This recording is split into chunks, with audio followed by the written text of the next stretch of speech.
WHPR TV is now on demand. Catch us when you want, how you want, where you want. 24 hours a day, 7 days a week. Watch your favorite TV shows on demand. And be sure to download the WHPR app. We're now on demand at your demand. WHPR TV Detroit on demand.com, a Watkins Broadcasting Company.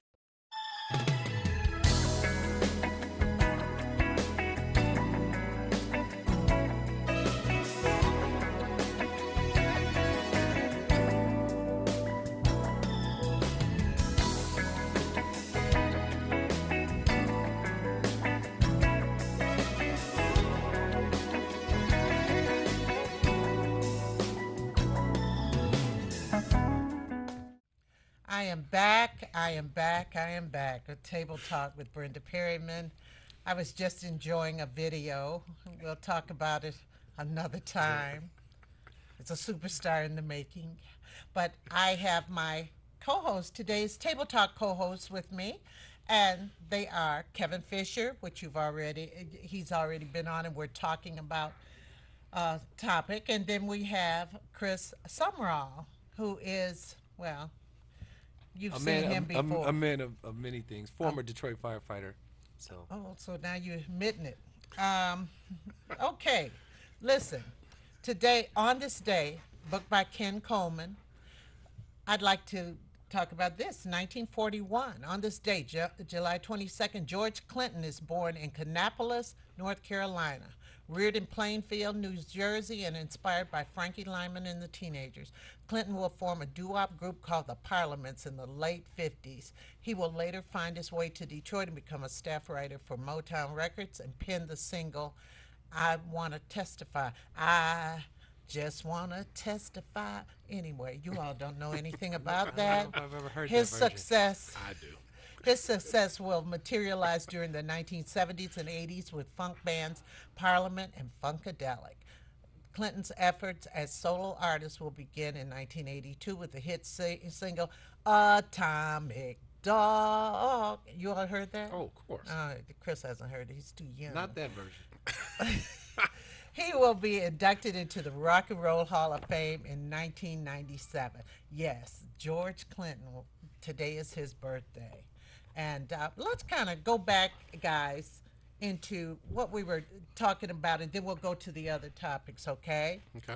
So we were talking about people accepting responsibility and so forth. What do you think? So, I've got very clear thoughts when it comes to that. There's been a lot that's been going on in the country and specifically in the black community lately. And I've had an opportunity to have conversations, and I hear phrases sometimes that kind of, they don't necessarily sit well with me. The we as a people or black people need to. I think that that's too obtuse of a verbiage. I think that there has to be responsibility in a person's home, and that's really what can you affect. And it's easy to get disheartened when a goal isn't met. So when you say, as black people, we need to, well, you can't control what black people do, but you have more control of what your house or what you do. And I think that that's that responsibility that we were talking about, where if each one of us assumed a responsibility for the four walls that we live within, automatically black people or our community would do better. And I agree with you 100% because we're having this conversation, or it was spurred by things that we're seeing in the media and things that we see in our neighborhoods, but it really applies to everybody. Sure. And so, Brenda and I were just talking about, let's say, salary of a school teacher. One of my favorite topics to talk about is this fight for 15. And we as a nation, not just as a black community, are taking really McDonald's to task and saying, you're not paying enough to support our families. Now, I grew up, I worked at Wendy's right up here at Woodward and Davison. Fancy. And we opened it. And, we all know, honestly, as a nation, that working doing fries at McDonald's is an entry-level position. It's almost a rite to passage in our teenage years to get our toes wet in what's to come as working adults. We all know that there was never an intent for you to say, "Can I take your order, please?" and that earn you enough income to buy a house, raise 5 kids, support your wife and family. We know that. But we demonize this industry or that one company for that. We have an opportunity to use that as a jump off to take us somewhere else. Now, some people have used McDonald's to start going into their management program.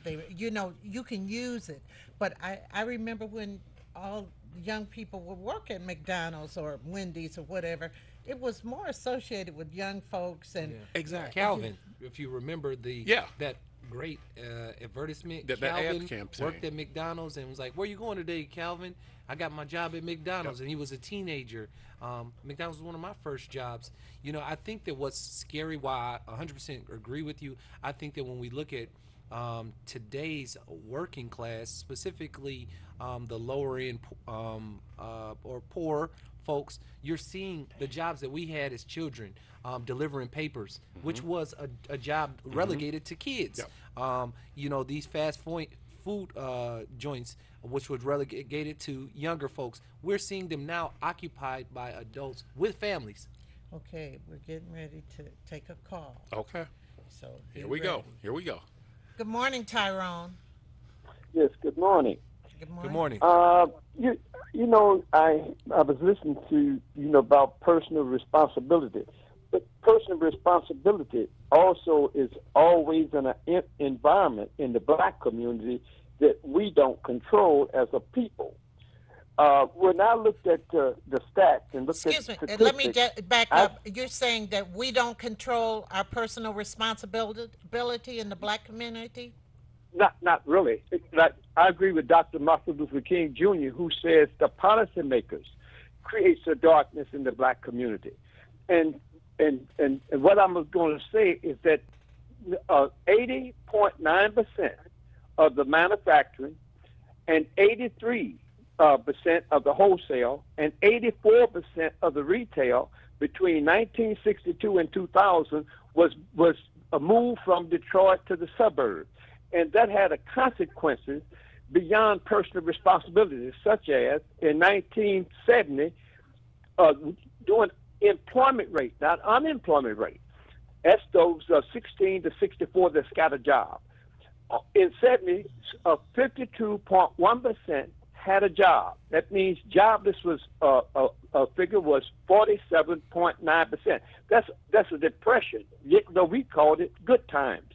And when you go all the way down to 2012, 15.5% had employment in 2012, and 84.5% had no employment in the city of Detroit.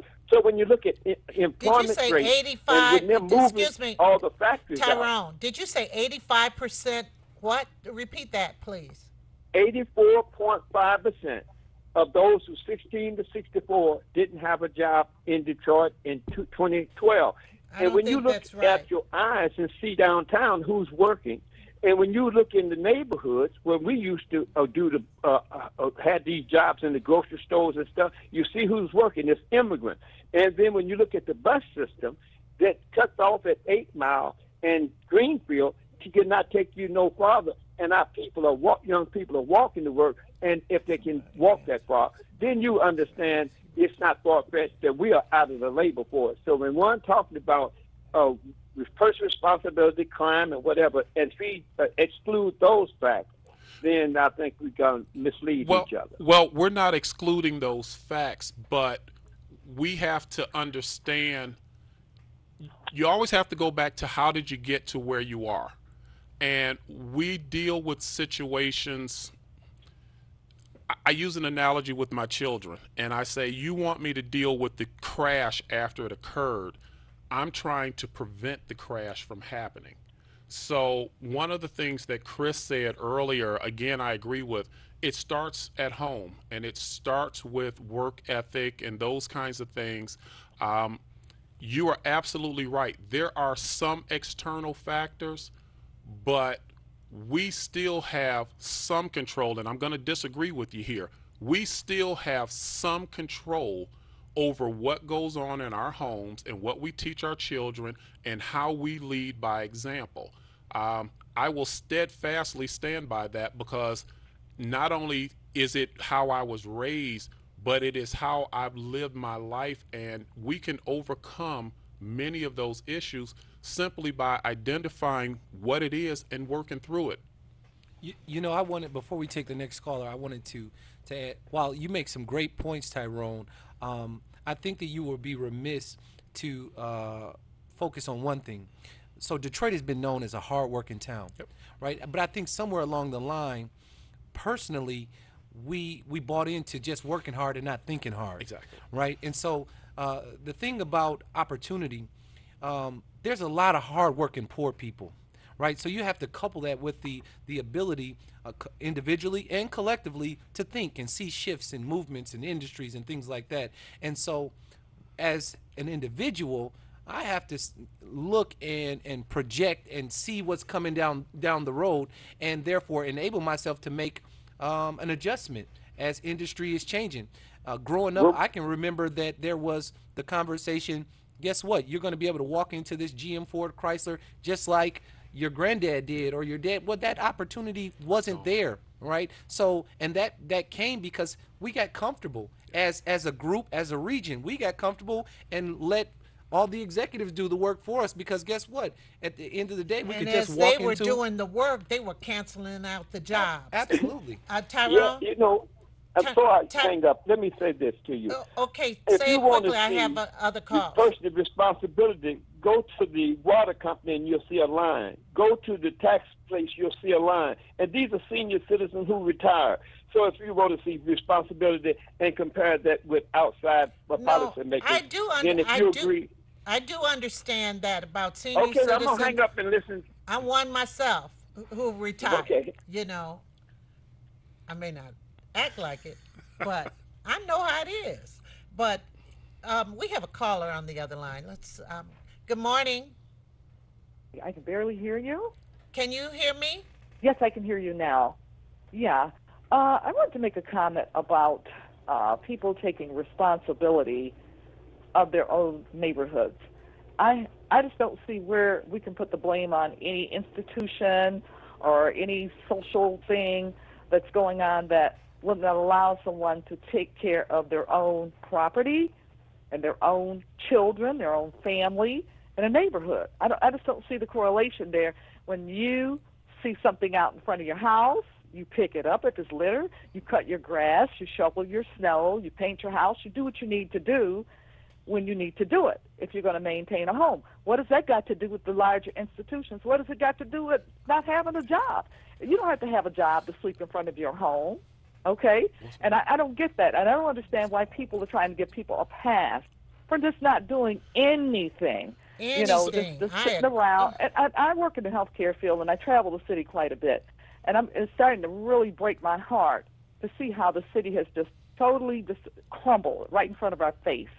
And it has not a lot to do with the institutions. Yes, I know that there is all kinds of things in terms of gentrification going on and all that, but we don't have to go along with that. So I was at my aunt and uncle's home yesterday, and I can remember what a beautiful street that was when they first moved there. When we were little kids, we'd go over there. Beautiful street. Now it looks like Beirut, Lebanon there. And I have patients of mine who are afraid to come outside. They all have vitamin D deficiencies. They're afraid to sit on the porch. They're afraid to get out and walk around the block because Ray and Pookie are out Caller, Yeah. I hear you, and I agree. And I'll use this very quick example. When I grew up, again, here in Highland Park, my father had us, when he said clean the yard, it meant from the middle of the city street in front of our house to the middle of the alley behind our home. Exactly. We were responsible for, as you say, picking up whatever. If somebody else dropped it in the street, we still picked it up and took care of it because we had pride in our neighborhood. We don't need, I love these projects that come along where they say, well, we're going to have a dedicated day to clean the city up. It doesn't need to be this huge program.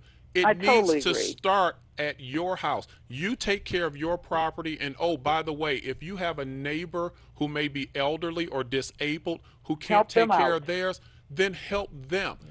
It doesn't, we look for these extravagant solutions, and sometimes they're very small. You just start with where you are. That's all. And I mean, we can eliminate all that without these barbecue pits on the front porch and everybody bringing everything to the front, all this stuff.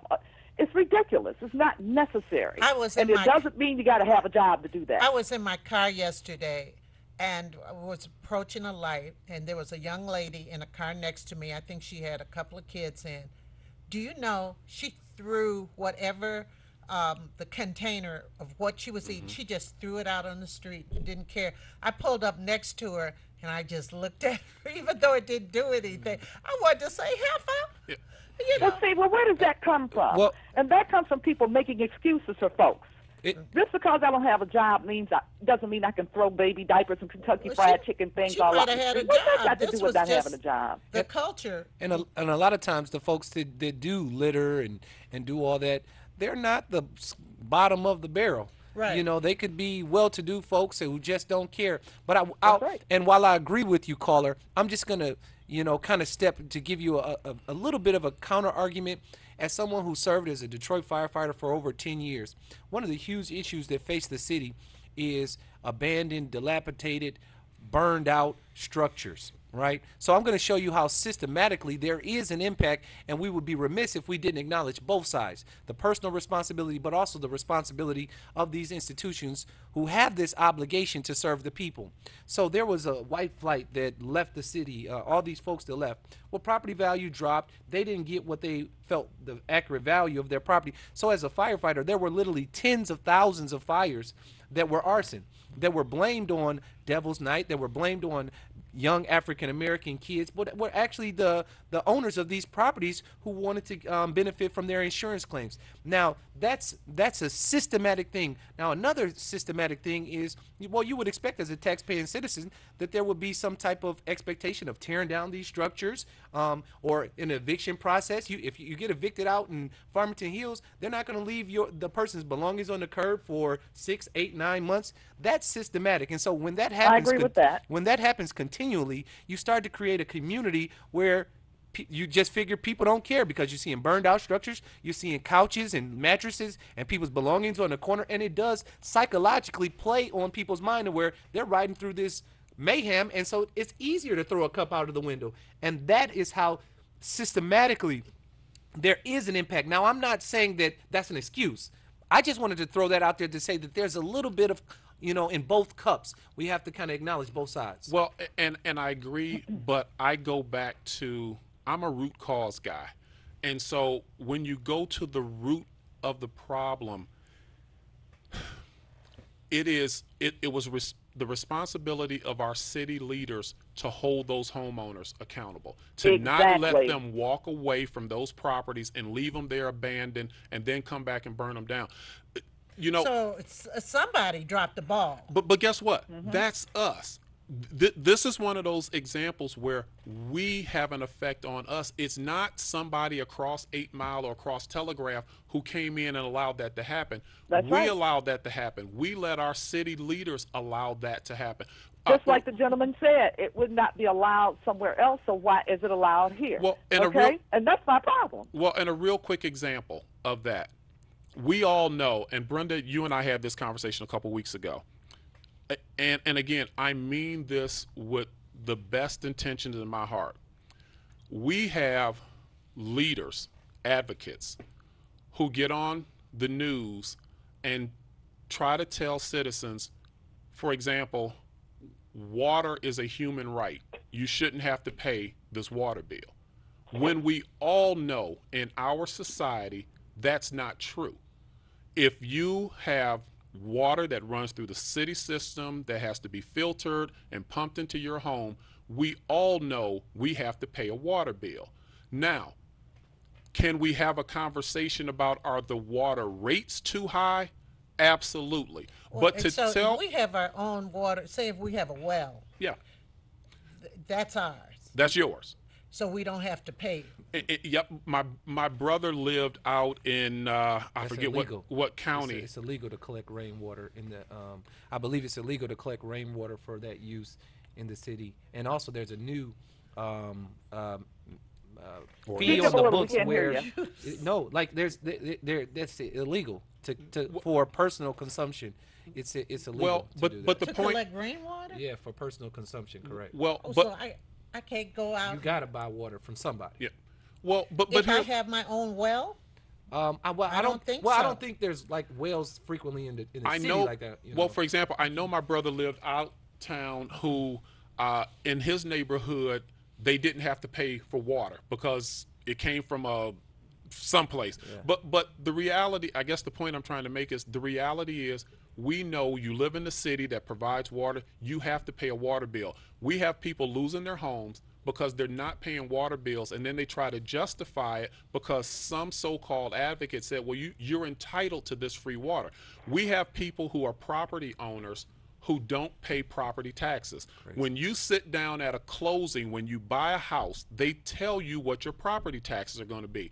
At what point did we decide that we didn't have to pay property tax? Again, people want to get a pass. You can for make everything. the they don't want to argument do what that- their grandparents and their great grandparents and everybody else. They paid their water bills and their light and gas bills and their house notes. So who are these people that are coming up now with all this entitlement? And I think you spoke about that in the last episode, sir. Yes. That's I think a big problem through this entitlement thing. Exactly. I want to thank you. You always call in with the greatest Well, comments. thank you for the compliment, Brenda. Huh? Thank you for the compliment. Oh, you do. You call in because you're really, really concerned, too. Yes, and I'm the lady that says put the neighbor back in the hood. And I mean it.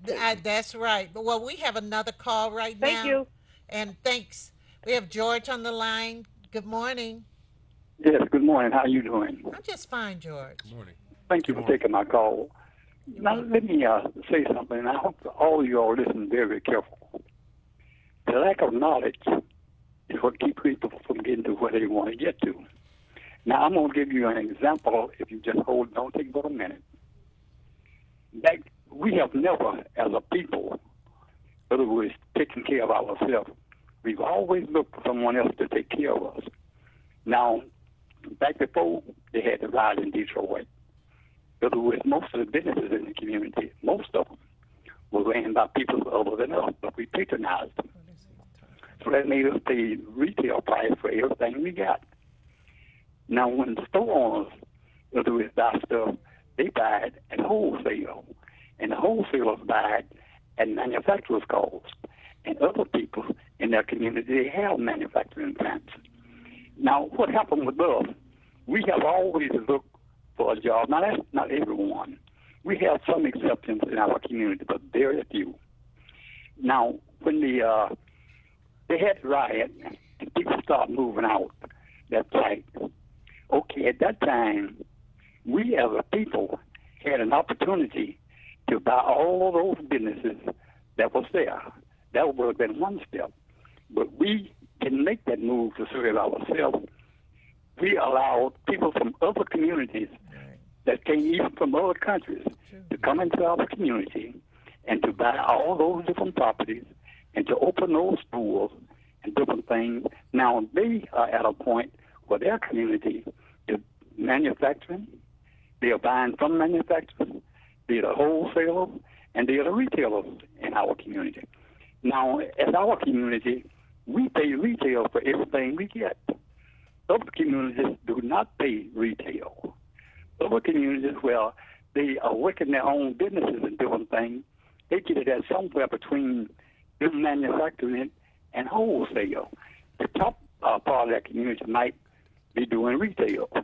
But the thing of it is, we have to stop looking at other people. Now, the people that moved to our community and took over those stores, they're taking anywhere from $25 million up per day from our community. And they are doing that simply because we didn't do it. We had first choice, but our knowledge wouldn't allow us to do that. Now, once we understand that you don't have to ask anybody for anything, you have to actually use your knowledge and do the same thing that they are doing.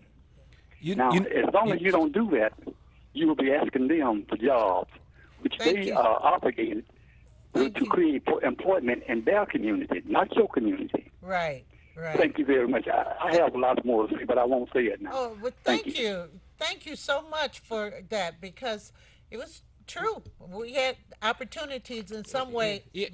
And I agree with you as an entrepreneur. I agree with you 100% as far as us not acting. It's a bunch of talk in the black. I mean, we probably are the best talkers in the game. We talk like, I'm gonna, I wanna, I shoulda, right? But however, I will again couple it with this.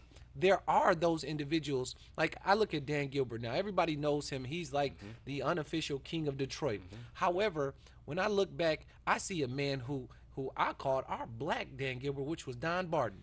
And he had some of the same aspirations, but he was met with opposition, not only from a state level, from a municipal level, from even a community level. And so what I say is there is always two sides to that coin, because you do have individuals who want to invest, but now you see Motor City Match. When all of a sudden when other folks want to come in the city, Motor City Match is this and that. It's all these resources involved. Right. And so while I say, listen, it's up to us, because I never received any dime when I started my different businesses. And so it's not an excuse. You still got to do what you got to do. But we would be remiss if we did not recognize that all of this subsidizing of businesses and opportunity, it coincidentally kind of comes in town when the dynamic shifts. Come on now, that's well, obvious. we do have another call. We have Tom on the line. Good morning. Good morning, Tom. Good morning, Brenda. How are you? I'm just fine, thanks. And good morning to your co-pilots. Good morning, sir. Tom. Good morning. I saw a group of young ladies the other day, Tuesday it was, down here around about at Puritan and Myers, and they're working with the Greening of Detroit, and they were out there on the street picking up the trash that other people threw down. And and I pulled over and I stopped. I got out of my car and I went to each one of them and I shook each one of them's hand and I identified myself and I told them, I said, if it comes from nobody but me, I said, what you're doing is not going unappreciated. I said, because if we had enough of you all or people, period, to do what you're doing, this place would be spotless. Well, and you make a great point in that we have to value our own community. When we throw, and it's not just us, but we're talking about our community. Right. We litter in our own community. We dump in our own community. Are there other people who come from outside? Yes, there are. Yes, there are. But we can still control who comes in we can control our community, and we're in a world now where we have camera phones and cell phones and all that. We can record who's dumping, and but we have to make sure that our civic leaders, whether it's the police department, the prosecutor's office, that they go after those people and hold them accountable. You got to remember, we elect these people into office, and then we don't hold them accountable. Yeah. And guess what? They know they count on us not holding them accountable. Absolutely. And let me say this. I remember, when I was 18, I was in this car accident, and I was paralyzed from the waist down and all this, and spent months in the hospital. The doctor said I wouldn't walk again, but I did walk again. And anyway, I'm saying all that to say I could have been on disability the rest of my life if I wanted to. But I felt I had something to contribute to society, and I had something to contribute to my family. And that responsibility, I fought many odds. I was poor as hell. Scrambled egg Thursday nights, I called them, because we didn't have any other food in the house. And it just ingrates me when people sit up and act like, the odds. I came up in the 60s and 70s and everything. I fought odds. I walked again. And, for people to act like everything is just, we just don't have any kind of opportunity. I found opportunity.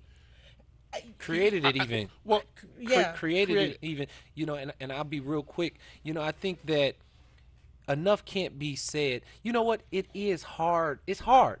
It's extremely It hard. I is almost wanted hard. to use the adjective. It's extremely hard. However, it's possible. Yep.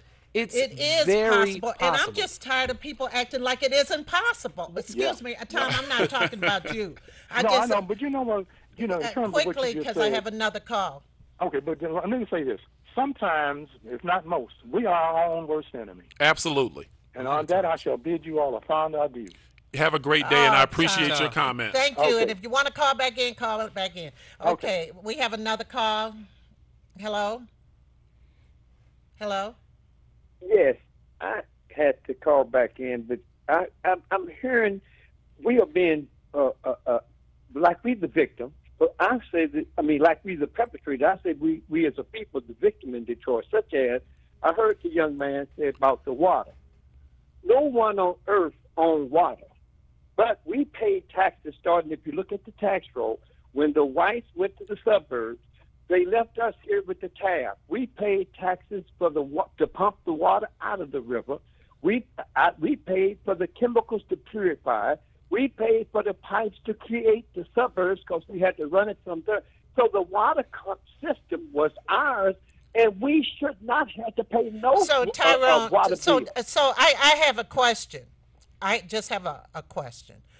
Okay. Are you saying that we shouldn't have to pay the water bill? We have paid for it 'cause I we mean, I'm built the just system. asking. I'm asking that one question. Are you saying that we should not have to pay the water bill because we already paid for it when we built the system. Well, And so because I wrote an what open about letter. the maintenance and people who don't pay taxes to help with that? And I'm sorry, Our customers should have paid for it in the suburbs.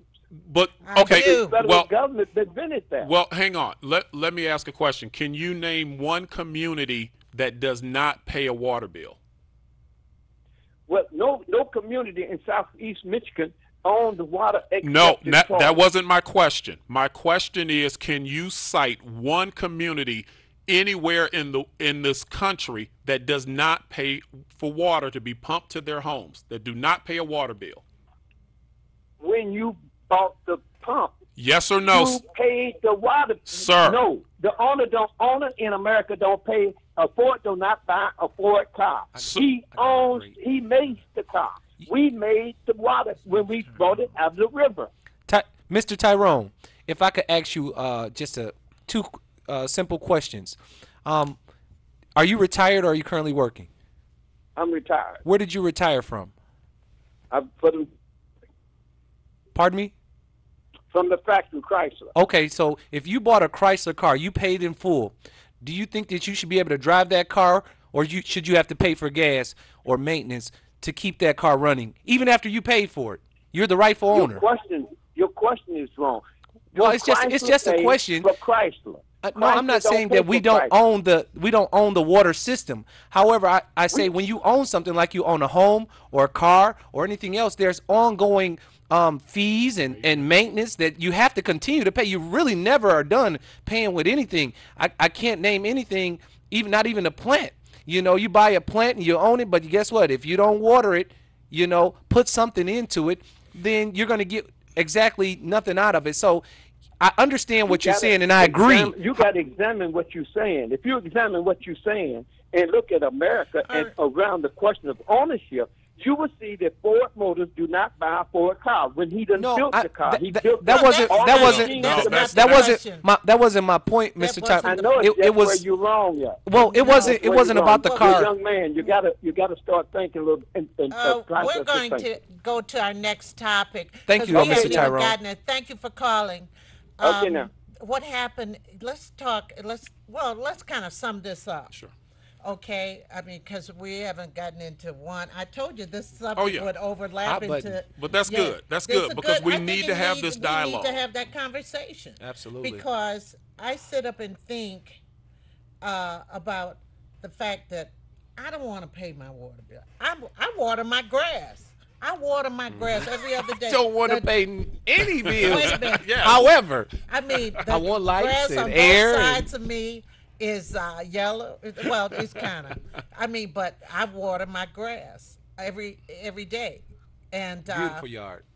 yeah, it's a nice yard, but I don't like doing it. It's just when I pull up to my house, I want to see my house look nice, you know, and that's important. I knew when I bought the house that the water wasn't free.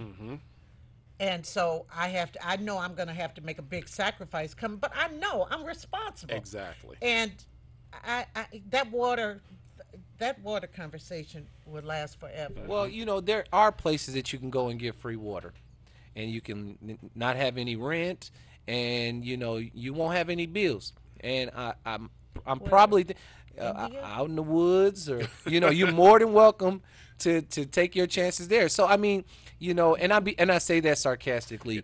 However, in order for a society to run successfully and continuously, there's going to have to be a responsibility for each individual to pay their portion. And where individuals can't pay their portion, we absorb that cost. Well, We do. I know. And I know we need to change subjects, but But I pay for people who don't pay. well, and here's the thing. For me personally, I am willing to help people who cannot help themselves. I am too. But that's a difference in people who choose not to help themselves. Two different Hello. conversations. Uh-oh. Two Message. different conversations. Uh-oh. So we better go on. I'm scared of you. Man, No, switch subjects now. No, but you know, I agree with you. phone Like about I to start said, blowing up. I could have been on disability Yeah. the rest of my life. Sure. We can all make it's easy to do nothing. That's easy.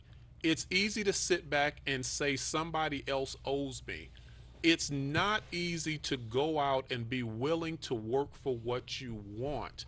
But if you make that decision, and we want to talk about policymakers and we want to talk about these outside influences, there are things, I'll go back to my original comment, there are things that we can control about our own lives. And if you make the choice to not work, if you make the choice that I would rather live on welfare, if you make the choice that I'd rather live on disability, then you are choosing to live on whatever they give you, and you cannot complain about that. To complain 5 minutes is to waste 5 minutes. What you gonna do? Absolutely, absolutely. We just, we just kept on. You know, this week, I don't know if it's in the file, but I asked Henry Tyler to put it in the file, Sean, about this guy in Miami who was shot, and he was wounded. He was a worker, and it was just. He had his hands up. And he's still On the ground. Flat still got on his shot. back. And the policeman, when he asked the policeman why you shot me, he said, I don't know. You know what? And when I was going over the topics for today, that is what stuck out on me, because you know Michelle, what? is that about the water? Oh, Dee Dee. Okay, let's speak to Dee Dee real quick. Good morning. Good morning again, Dee Dee. Good morning. I usually don't call back twice during the show, but I just had to. Regarding responsibility, and your guests were talking about everyone, if they don't want to go out and get a job. Do you guys know that at Walmart, Burger King, McDonald's, just about every job you go to, they now have a personality assessment test that you have to pass before you can even get in the door for an interview? I'm a college-educated woman. I cannot pass a lot of those tests. I've tried to help my grandchildren take these tests. That's the first block, okay? We're in the process now of going through the apprenticeship program for an electrician, Local 58, with my grandson. They give you they have a sample test, okay? The algebra, it's equal to pre-calculus. I called and talked to Carl Williams, who's a host on this show, and asked him, you took an apprenticeship program. Did you have to know all of this going into that type of math? He said, no, we had classes and they taught us this. So these are some of the barriers Right. that maybe you guys haven't been in the, trying to get a job lately that they're putting up in front of young people or middle-aged people? Well, okay, it's not as simple as just going in like that. Well, hang on. Dee, Go I ahead. know it's not that simple. I know. Kevin's going to say something, and then I have something to say. There are. Okay. I'm not sitting here to say that I have all the answers. I know there are unique circumstances that we all face. But let me give you a really quick example of, there's a young man who is very close to me. I'm not trying to put anybody's business out there. He did 20 years. He got out about 18 months ago. They sent him to a halfway house. He called me and said, I don't like it here. I want to get my own place. He didn't ask me for money. He just said, can you help me look for a place? His initial job was working, cleaning buildings for a family of another inmate that he met when he was locked up. He didn't care for that job. He found a better job. He went from that job and got a second job. I am so proud to say, and again, I understand there are many circumstances out there, but, and let me add this, he's a registered sex offender. Let me tell you what. But let me finish. Let me finish for a second. Let me finish for a second. He did this on his own. He now owns a home. He just bought a house. He is very self-sufficient. He came to me a couple times and said, "Can you loan me money?" He bought a little hoopty. He said, "Can you loan me some money for a down payment?" Because the job he got, which was a better opportunity for him out in the suburbs, he had to be there at 6 o'clock in the morning. So he bought a $600 hoopty. I loaned him half the money. He asked me for a loan, and I was so proud of him. I said, "Look, I'll just give you the money." He flipped that hoopty and went and bought himself a car. Now, keep in mind, he'd been locked up for 20 years, so he shouldn't have credit. He shouldn't have all this. And he has done all of this on the up and up.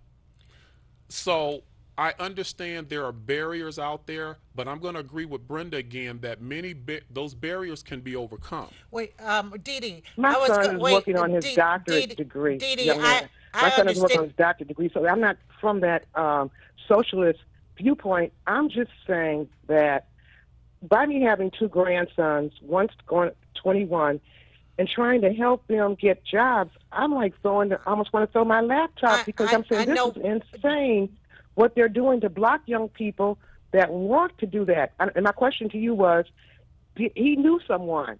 Okay, it's easy if you know someone. And then I'm happy that he got over the barrier.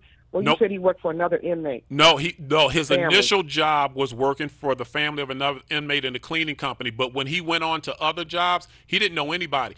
And because he's a registered sex offender, he couldn't apply online. So I had to do the applications for him, but he found the jobs. I didn't look for him. Let me just say, Dee, I know about those personality assessment tests. How do you pass them, Brenda? Please tell me. I think they are so, oh my God. I think you got to learn to play the game. Hello. You got to learn, as you look at it, I said, to me, they're a test to fool people, to say, this is, so you feel candid. You say, I'm going to tell the truth. You tell them what they want. Right. You tell them what, so my thing is you tell them what you think they want to hear. I'm going to make this real quick. One question is, if you're an employee, you've got a job to do, and one of your coworkers falls behind on their job, do you stop doing what you want to do, what you're doing, and help them, or do you continue on your job? And I'm like, huh? So what do you say on that? I've tried it both ways and failed. What'd you say?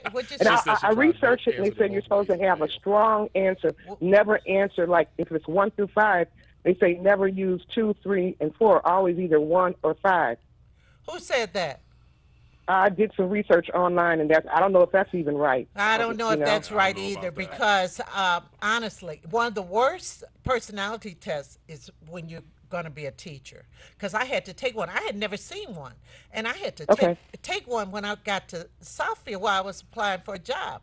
And at the time, they still had, a lot of white kids and black kids. They had, and I said, "What in the F is this?" And I said, Now, what would be the traits of a teacher that they might want to see?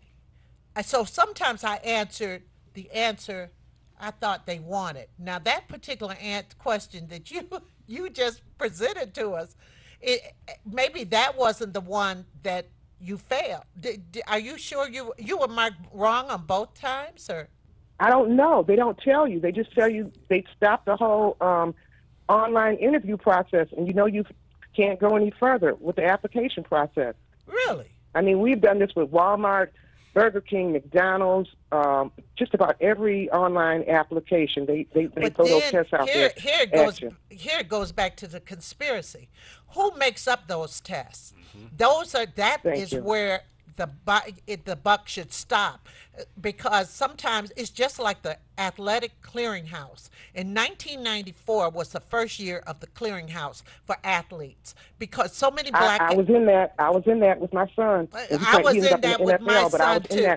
They didn't tell these young people that they had to have those core classes in '94. Right, they didn't. But I fought these people because my son had to go through it, and then I find out that the people who are examining the test were high school students. They had just had a high school education. It was not, the people who were putting these did not have the right education and everything. I found out, I got inside that place. I called, I did everything. I mean, a lot of that was geared to the fact that a lot of black students were getting scholarships. And so they had the sliding scale. If you had like a 3.5, well, you could score kind of low on the test. It was that sliding thing. So what we have to do, and my thing was, and I started warning parents about that test, my thing is we got to get together and we have to galvanize to find out who's creating these tests. Where's the validity? Real quick, just like the play when that I did, when the grandfather tells the white father, the black grandfather tells the white father of the boy who's missing, he tells him, see, I'm the one who had to teach your son how to drive. And the white father says, well, I've never been stopped by the police myself. So we're living two different lives. So you're having someone who's living another life who doesn't know you, creating a personality test for you. And I'll add, it's unfair. It is totally unfair, and it's systematic again. However, I wanted to address a few points that you mentioned. One, those tests when you get into Walmart or Kmart. Now, I'm not familiar with those tests. However, I am familiar with the folks that I encounter at Walmart and Kmart. Now, just gauging, I don't think that that should be a barometer of challenge to us, because those folks, being quite honest, they're not the shooting stars in the community. And so nothing wrong with that. However, we can pass those tests. Next, moving on. Yeah. As far as I'm going to get to that. As far as that trade, Local 58, I was accepted and was a participant of Local 636. Those entrance exam, pipe fitters locals, those entrance exams are pretty much similar. Local 58, 98, plumber, 636. You know what your grandsons have to do? They have to do the same thing they would do if it was a video game they wanted to be. They got to go find the cheat codes. I remember before I took my entrance test into the pipe fitters Local 636, I had to go to the library and I had to find a book over spatial relations and mechanical reasoning, because this stuff wasn't taught to me. If these young kids can go out and beat these games and unlock these characters and do this all on their own, there's ways. You can go to YouTube right now and say how to pass a personality test. You don't give me that excuse if you can't show me the due diligence and the work that you've done to say, well, I did all this and I still can't, right? Because if it's something you want to do, you'll go far and beyond, right? But when it's something that's important as a job or an opportunity that doesn't come along often, you should be working 100 times as hard. And I can speak on it because and this is coming from a person that there's a college dropout that also grades kindergarten through 12. I was at 14 different schools. 14 different schools. So no one can tell me that, well, you can't do it, right? Because I didn't have a relationship with a teacher going forward longer than a few months or a year or two at tops, right? But you got to want to do it. You got to show me the effort. What do you think, Dee Dee, about what he just said? I'm saying that I take my grandson every Monday, Tuesdays, and Thursdays to team Team Mental Health. They have a free electrical pre-apprentice program, and we're learning the algebra. Okay, so we're doing that. As to me doing my research, I think Brenda Perriman can speak to the fact in the station that I do diligent research. You do. No, I wasn't, I wasn't indicting you personally. They did it. My grandson did it first, and then I said, "Grandma, we still can't." I found it, and like I just told Brenda, those were the answers I got. Go strongly this way, and it's not only these are not only entrance level jobs that they've got these tests for now. That's just about every level that they have these personality assessment tests. And yes, like Brenda said, who makes these tests up? And they're about 10 pages long with about 20 questions on each page. It's a cultural thing, and they did the same thing with the ACT and the SAT because who is making these tests up? And that's the thing that we got to get a congressman. No, we got to get somebody. It's important, but okay, you got so much time in a day, so much energy. And it's important to find out who makes these tests. They've made it a little But do you want to pass the test?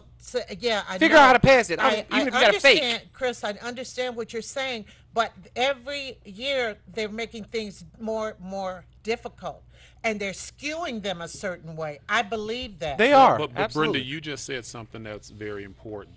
Then we have to come together and go after those institutions that may be making culturally biased tests and those things. But that's where our energy needs to be instead of. And Dee, this is not directed at you. I'm making and a my general comments weren't either. Yeah, I'm making a general comment. I know. We have a tendency. To sit back and complain rather than do something about whatever the problem is. And we need to do that. If it's a culturally biased test, if it's whatever the case may be. And I remember there was a movement actually through the legislature about changing the SAT and the ACT test because there were culturally biased questions and those kinds of things. So we can achieve those things, and I guess that's really my point. Let me just tell you something. Go ahead. Real quick, when I was teaching at Highland Park, Ms. Perriman. When I was teaching at Highland Park, I had 2 students who got the top. They did not miss one question on either the SAT or the ACT. Do you know those investigators came into our school? They didn't even take it at the school because with those tests you got to take it somewhere else anyway. Finding Forrester. Right. That movie. Yeah, they did. It's just any time we start achieving, that happens. So we have to shift with the game. It's a game that we have to shift with. Or create our own. But if we elect these people to offices, we need to galvanize with other people and say, look, something's wrong here because I'm a smart person. I got my degree. It wasn't it wasn't easy, but we have to do something. There's a movement. A legislator that I'm paying has to. But there's an educator and he's a social activist and things like that, and he makes some good points where he's talking about asking for jobs. Right, and I think that he has a lot of merit in what he says in that we're still asking for jobs instead of looking to create opportunities and create jobs to where because historically these folks are employing their kids. What we said everybody isn't meant to. And everybody isn't. However, predominantly, I would say if you ask people, are they an entrepreneur? Would you like to work for yourself? Predominantly, people say yes. No, I wouldn't, because I'd starve to death, and I wouldn't have a pension. Well, see, you attained it because you've been through a whole career. We're adults, okay, but so kids. 1994, Ms. Perriman, in '94, my son went to Willow Run, Ypsilanti. Counselor called me up here because his dad was a teacher there, and told me that they're changing the core classes that are required to get a scholarship, a full ride scholarship. I called the coaches at Pershing, Osborne, and Martin Luther King and asked them if they knew that these kids were going to have more math before they graduated to take advantage of these scholarships. The coaches told me I was crazy. Luckily, my son was going up there, and he thought he was going to party that last semester, not the whole year, that from January to June. He had to take 2 more math classes to take advantage of that full ride scholarship. Wow. That's how they change it when we think we're right here. And the Detroit children didn't know about it. Will Chamberlain used to dunk. And they changed the rule, the dunk rule, a long time ago. Anytime. But Dee Dee, it's time. But we got to wrap it up. I'm sorry. Thank you. Bye-bye. Okay, Thank you. Bye-bye. Thank you for your call, Dee Dee. I'm sorry I couldn't get to you. I have to call it a day. I want to thank everybody for joining us. Went so fast. Was that 15 minutes? I know. Went so fast. Thanks a lot. I mean, maybe I'll get to topics next week. I'll see everybody next week.